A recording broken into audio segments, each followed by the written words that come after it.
I have attended a lot of interviews. I got some and I was rejected for some as well. So in this video, I'll share with you some of the most recurring questions I've received, and also at the end, I'll leave 3 bonus tip questions that will help you ace your next interview process. So you want to stick to the end of the video to actually learn those bonus questions.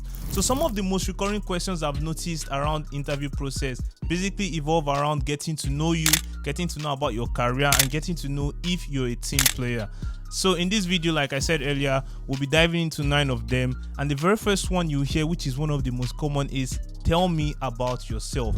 A lot of people, they get confused in these questions as they feel the recruiter or the interviewer is asking to know about their personal lives or about their general well-being. This question is used to gauge a lot about your career background, reasons about why you decided to become a designer, reasons why you're taking the interviews, trying to know what really motivates you, your superpowers, and everything that generally makes you tick. So this is one of the questions that is given to you to kind of toot your horn a little bit, but not being overly proud, still being humble, but to clearly state out the experience you have, the amount of years you've been in the UX design, some of the past projects you've worked for, the field you've worked in, and also some of the things that make you different from others. A total example of this would be, hi, my name is Destiny and I have over a decade of experience in designing solutions that actually solve problems. I have an MSc in computer science and I've worked in the fintech, edutech, and the gaming industry. I started due to the fact that I had always had a desire to solve problems, creating amazing UX experiences that help solve user problems. Finally, I work very well with little or no supervision. I'm very proactive and I'm an amazing team player.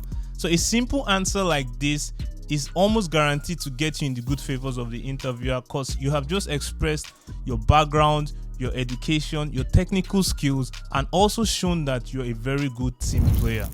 Question 2 you most likely hear is, what is your design process? This is something that you need to really learn and harness and try and personalize. You need to learn them and know that design process is not linear. So you need to find out a process that works for you. You need to state how you go from research, how you empathize, low fidelity, and all of that. You basically need to let the interviewer know that design processes are not a linear process. It involves lots and lots of iterations, and expressing how empathic you are about user needs will kind of make the interviewers have confidence in you, knowing that you're getting someone who really empathizes with users and want to create an amazing experience for the users of their brand, which will in turn make them a lot of money. So they are going to be really happy for that. The third question is to name an application you love and why you love it. This question comes a lot of times. So what our advice is, you need to have one application that you really like, know what you like about it, know what you love about it, and know what you would like to change about it. One of the ones I use most of the time is Spotify, because I personally love Spotify a lot. I love the experience. I love how it makes me feel and interact with music. And there are some things that I would like to change about it, like how I access and save my music, and some of these updates I thought in the past. Spotify have actually made an update to it as I was speaking to this video. Don't know how coincidental that is, but yes, you want to pick an app, know this, rehearse this, so that when you get this question, you're not just thinking about it on the spot. You already kind of have something to give to them in a very calm and confident way. Question number 4 would be, what is your favorite emerging technology? This question is used to gauge the fact to see if you're keeping up with trends, if you know about what is happening and what is in vogue around the industries. So to keep updated with that, you need to be subscribed to some blogs, keeping up with technology. We do have a newsletter here where we give most of the newest trends in technology and design. So if you want to subscribe to that newsletter, I'll leave a link in the description.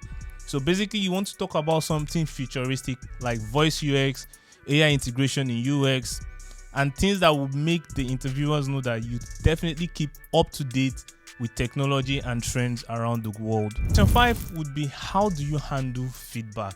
Now, note that these questions I'm giving, they do not come linearly. Some come before the others, but these are some of the most repeated questions I have gotten myself. So I'm sharing them with you, and they are not in any particular order. So when you get the question on how do you handle feedback, what the interviewer is trying to gauge is to see if you can take back criticism on your work. So you would want to explain and let them know that you really do love feedbacks, good or bad, and that you see feedback as a way to kind of improve yourself. Letting them know this will know that you're good with taking directions from either leadership or management, and you won't necessarily flare up every time you get either a good or bad comment. Now, if you're still watching this video up to this time and you're finding this helpful, try and consider subscribing to our channel and liking it and sharing it and commenting, because this will help the algorithm send this question to UX designers that are having a hard time with interview processes, and hopefully help you and help them ace their next interview. Moving straight to that, we'll go to the sixth question is, how do you trade off or compromise through tough decisions? Basically, they are trying to discover how you look at long and short-term goals here. What happens when you have to make an instant decision that will either affect the business temporarily or permanently, maybe now or in the future? The interviewer is trying to understand how you think, how you analyze business needs, and how you would communicate this with stakeholders to ensure that everyone is on the same page.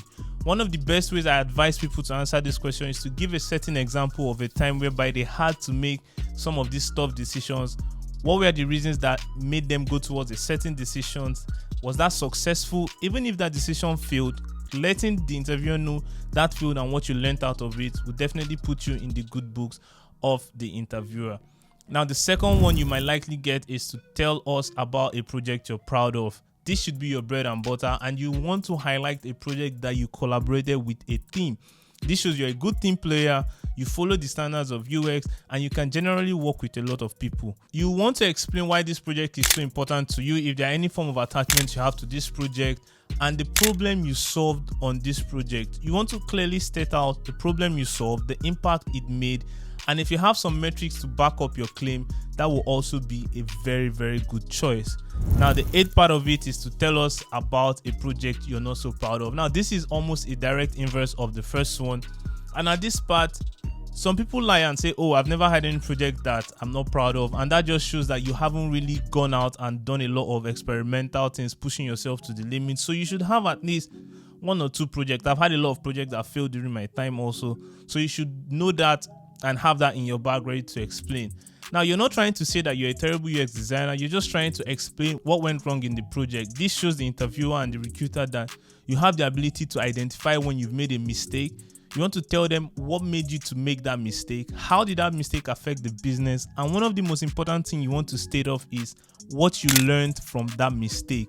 And an example, if you probably pushed the product to market early enough without testing it, what you learned from that might be the importance of testing a UX design properly before sending it out in the market.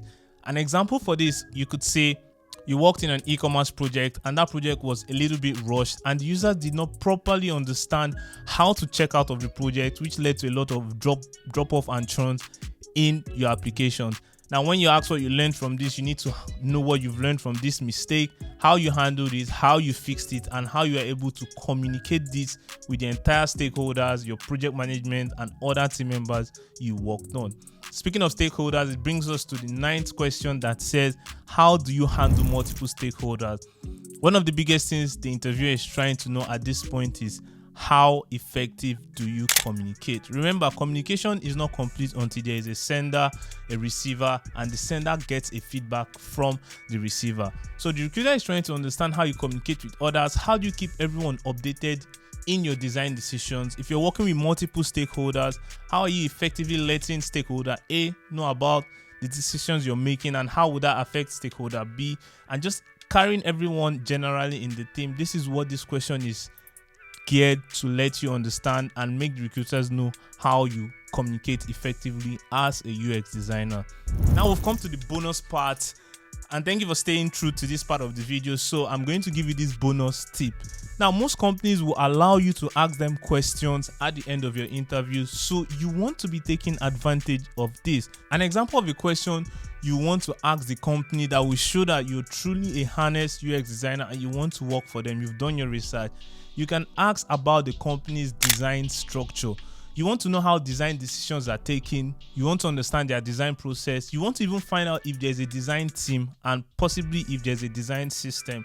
This just shows that you're being proactive. You're trying to know the situation you're coming into. You're trying to gauge the strength of the team, and just shows that you're really focused and possibly you might be the right man for the job. Another question you want to ask them is, you like to know their short and long-term goals. What's the company hoping for within either the first 6 months, and what are they hoping for within the next 5 years. This will also give you an insight to know if this is the right job for you, if it aligns with the career you're going for, and if you actually want to be there in this company. So take advantage of this opportunity and ask as many questions as you can, still being very polite, keeping it brief, and trying not to interrupt the interviewer as much as possible.